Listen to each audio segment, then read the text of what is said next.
ನಮಸ್ಕಾರ ಸ್ನೇಹಿತರೆ. Gilli big boss ಜರ್ನಿಯಲ್ಲಿ ಅತ್ಯಂತ ಆಶ್ಚರ್ಯಕರ ವಿಷಯ ಅಂದರೆ ಮನೆಯಲ್ಲಿ ಎಷ್ಟೇ ದೊಡ್ಡ ಗಲಾಟೆಗಳಾಗಲಿ, ಎಮೋಷನಲ್ ಸನ್ನಿವೇಶಗಳಾಗಲಿ, ಅವರು ಮಾತ್ರ 100 ದಿನಗಳ ಕಾಲ ಒಂದೇ ಒಂದು ಹನಿ ಕಣ್ಣೀರು ಹಾಕಿಲ್ಲ. ಅಳುವ ಮೂಲಕ ಜನರ ಸಿಂಪತಿ ಪಡೆಯುವ ಬದಲು ಎದುರಾಳಿ ಎಷ್ಟೇ ಸೀರಿಯಸ್ ಆಗಿದ್ದರೂ ತಮ್ಮ ಮಾತಿನೇಟು ಹಾಸ್ಯದ ಮೂಲಕವೇ ಅವರಿಗೆ ತಿರುಗೇಟು ನೀಡುತ್ತಿದ್ದರು. ಗಿಲ್ಲಿಯ ಮಾತಿನ ಶೈಲಿಯೇ ಅಂಥದ್ದು. ಗಂಭೀರವಾಗಿ ವಿಷಯವನ್ನ ಹೇಳ್ತಾನೆ ಅದಕ್ಕೊಂದು ಹಾಸ್ಯದ ಟಚ್ ಕೊಟ್ಟು ಎದುರಿಗಿದ್ದವರ ಬಾಯಿ ಮಿಚ್ಚಿಸ್ತಿದ್ರು. ಅವರ ಪ್ರತಿಯೊಂದು ಮಾತಿಗೂ ಪ್ರೇಕ್ಷಕರು ಬಿದ್ದು ಬಿದ್ದು ನಗ್ತಿದ್ರು. ಯಾರೇ ಅಳೋರಿಗಿಂತ ನಗಿಸೋರೇ ದೊಡ್ಡವರು ಅನ್ನೋದು ಗಿಲ್ಲಿ ಸಾಬೀತು ಮಾಡಿದರು. ಬಿಗ್ ಬಾಸ್ ಕನ್ನಡ ಸೀಸನ್ 12ರ ವಿನ್ನರ್ ಆಗಿ ಹೊರಹೊಮ್ಮಿದ ಗಿಲ್ಲಿ ಇಂದು ಕರ್ನಾಟಕದ ಫೇವರೇಟ್ ಆಗಿದ್ದಾರೆ. ಒಬ್ಬ ಸಾಮಾನ್ಯ ಕಲಾವಿದ ರಿಯಾಲಿಟಿ ಶೋಗಳ ಮೂಲಕ ಶುರು ಮಾಡಿ ಇಂದು ಬಿಗ್ ಬಾಸ್ ಟ್ರೋಫಿ ಎತ್ತಿ ಹಿಡಿದಿದ್ದು ಹೇಗೆ? ಬನ್ನಿ ಗಿಲ್ಲಿ ಅವರ ರೋಚಕ ಜರ್ನಿಯನ್ನ ನೋಡೋಣ. ಗಿಲ್ಲಿಯ ಅಸಲಿ ಹೆಸರು ನಟರಾಜ್. ಇವರು ಮಂಡ್ಯ ಜಿಲ್ಲೆಯ ಮಳವಳ್ಳಿ ತಾಲೂಕಿನ ದಡದಾಪುರದವರು. ರೈತ ಕುಟುಂಬದಲ್ಲಿ ಹುಟ್ಟಿದ ಗಿಲ್ಲಿ ಓದಿದ್ದು ITI. ಸಿನಿಮಾಗೆ ಬರಬೇಕು ಎಂದು ಗಿಲ್ಲಿ ನಟ ಮನೆ ಬಿಟ್ಟು ಬೆಂಗಳೂರಿಗೆ ಬಂದರು. ಈ ವೇಳೆ ಒಂದು ತುತ್ತು ಅನ್ನಕ್ಕಾಗಿ ಪರದಾಡಿದರು.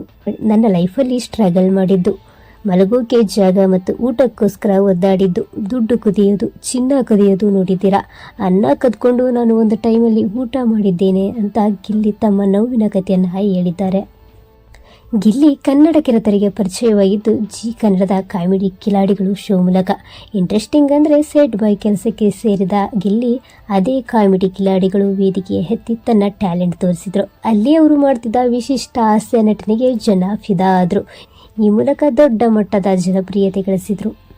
ಈ ಕಾಮಿಡಿ ಕಿಲಾಡಿಯಲ್ಲಿ ಗಿಲ್ಲಿ ನಟನ ಪರ್ಫಾರ್ಮೆನ್ಸ್ ನೋಡಿದ್ದ ನಟ ಜಗ್ಗೇಶ್, ಬರುವ ವರ್ಷ ಇವನು ಛತ್ರಿ ಹಿಡಿಯೋಕೆ ಒಬ್ಬರನ್ನ ಇಟ್ಕೊಂಡು ಜೊತೆಗೆ 4 ಜನ ಬಾಡಿಗಾರ್ಡ್ನ ಹಾಕೊಂಡು ಸ್ಟೇಜ್ಗೆ ಬರ್ತಾನೆ ಕಣಯ್ಯ ಎಂದಿದ್ರು. ಸದ್ಯ ಜಗ್ಗೇಶ್ ಅವರ ಭವಿಷ್ಯವಾಣಿ ನಿಜವಾಯ್ತು ಅಂತ ಸೋಷಿಯಲ್ ಮೀಡಿಯಾದಲ್ಲಿ ಈ ವಿಡಿಯೋ ವೈರಲ್ ಆಗ್ತಿದೆ.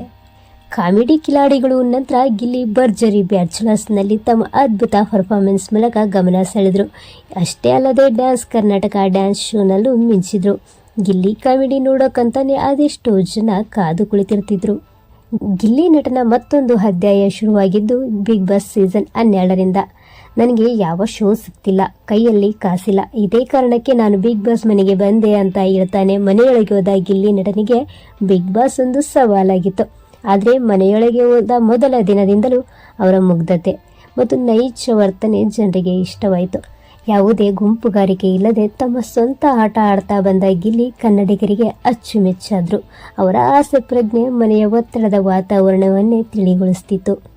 ಇನ್ನು ಫಿನಾಲೆ ವೇದಿಕೆಯಲ್ಲಿ ಕಿಚ್ಚ ಸುದೀಪ್ ಅವರು ಗಿಲ್ಲಿಯವರ ಕೈ ಎತ್ತಿದಾಗ ಇಡೀ ಕರ್ನಾಟಕವೇ ಸಂಭ್ರಮಿಸಿತು. ಹಲವಾರು ಶೋಗಳಲ್ಲಿ ಭಾಗವಹಿಸಿ ಸೋತು ಜನರ ಪ್ರೀತಿ ಗೆದ್ದ ಗಿಲ್ಲಿ ಅವರಿಗೆ ಈ ಬಿಗ್ ಬಾಸ್ ಟ್ರೋಫಿ ಅವರ ಪರಿಶ್ರಮಕ್ಕೆ ಸಿಕ್ಕ ದೊಡ್ಡ ಗೌರವ. ಒಬ್ಬ ಸಾಮಾನ್ಯ ಹುಡುಗ ತನ್ನ ಟ್ಯಾಲೆಂಟ್ ಮೂಲಕ ಎಷ್ಟು ಎತ್ತರಕ್ಕೆ ಬೆಳೀಬಹುದು ಎಂಬುದಕ್ಕೆ ಇವರೇ ಸಾಕ್ಷಿ. ಇಲ್ಲಿ ಗೆದ್ದಿದ್ದು ಬಡತನ ಅಥವಾ ಸಿಂಪತಿ ಅಲ್ಲ, ಅಪ್ಪಟ ಪ್ರತಿಭೆ. ಗಿಲ್ಲಿ ನಟನ ಯಶಸ್ಸಿನ ಪಯಣ ನಿಮಗೂ ಇಷ್ಟವಾಗಿದ್ರೆ ವಿಡಿಯೋ ಲೈಕ್ ಮಾಡಿ. ಗಿಲ್ಲಿಯವರ ಯಾವ ಕಾಮಿಡಿ ಅಥವಾ ಶೋ ನಿಮಗೆ ಹೆಚ್ಚು ಇಷ್ಟ ಕಮೆಂಟ್ ಮಾಡಿ ತಿಳಿಸಿ. ಧನ್ಯವಾದಗಳು.